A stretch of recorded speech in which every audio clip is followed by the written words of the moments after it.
Hi guys! Welcome! My name is Ronald.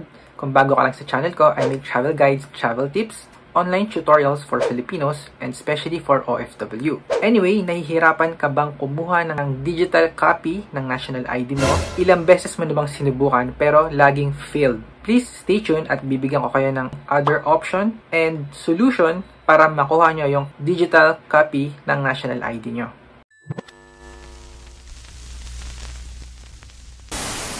Ang video na to is para dun sa mga taong nag-register na ng national ID or meron na silang hawak na e-fill ID. Kung wala pa kayong record or hindi pa kayo nagparehistro, magpunta lamang sa mga national ID centers at dalhin yung valid ID nyo at magparegister. Kung hindi nyo pa natatanggap yung e-fill ID, pwede nyo rin naman subukan tong tutorial na to.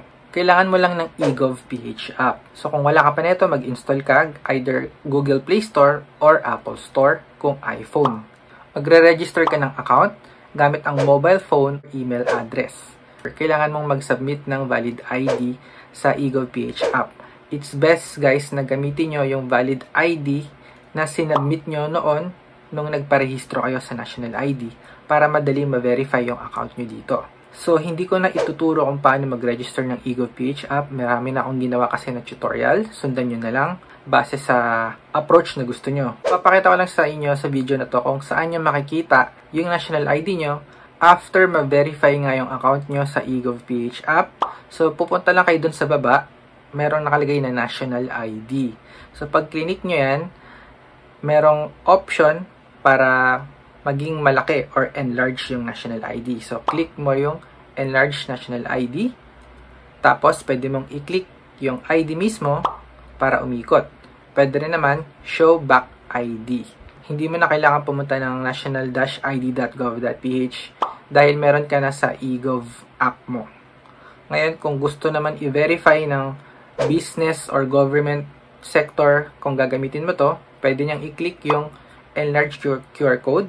Tapos, i-verify niya sa website ng e-fill ID or national ID. So, yan yung digital ID mo. Unfortunately, guys, hanggang ngayon, I don't think na malakas yung pag-implement ng national ID natin or digital national ID. Hindi pa din gaano tinatanggap ng mga ibang establishment sa Pilipinas or Philippine transaction. Pero, gawin nyo lang, guys. Gamitin nyo lang online. Pero sa mga physical or personal transaction, mas tinatanggap pa rin yung printed na national ID galing sa PhilSys mismo. For OFW naman, meron pang ibang option para makuha nyo yung national ID nyo. Mag-install ka ng OFW app and then gumawa ng account. If you need a tutorial, meron din akong guide kung paano gumawa ng account. So after ma-register yung account mo and ma-verify, meron ka na ding national ID dito na kopya. So i-click mo lang yung national ID na icon.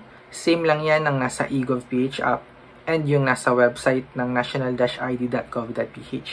Meron ding front, meron ding back pag pinindot mo yung ID. So, iikot siya. So, ayan yung dalawang paraan para makuha yung digital copy ng national ID. Sa eGovPH app, for everyone, OFW man o hindi. And for OFW is OFW app. Sana nakatulong yung video ko at makakuha kayo ng national ID copy nyo. If you have any question, just comment down below or you can message me on Facebook. Please support my channel. I appreciate every support and comment that you do, guys. I will see you in my next video.